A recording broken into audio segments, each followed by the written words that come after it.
ఆంధ్రప్రదేశ్లో junior lecturer ఉద్యోగాల నియామకాలకు సంబంధించిన రాత పరీక్ష ఫలితాలను ఆంధ్రప్రదేశ్ పబ్లిక్ సర్వీస్ కమిషన్ విడుదల చేసింది. ఉద్యోగాలకు ఎంపికైన అభ్యర్థుల జాబితాను అధికారికంగా ప్రకటించింది.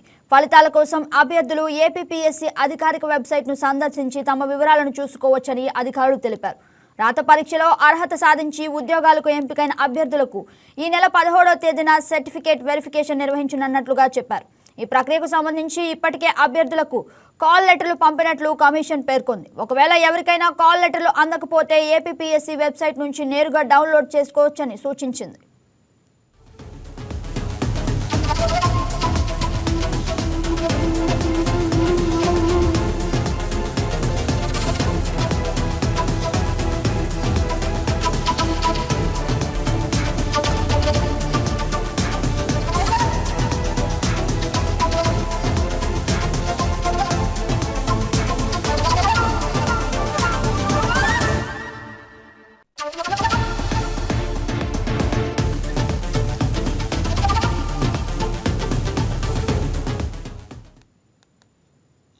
ఈ వీడియో మీకు నచ్చినట్లయితే లైక్ చేయండి, షేర్ చేయండి, మా ఛానల్కి సబ్స్క్రైబ్ చేయండి.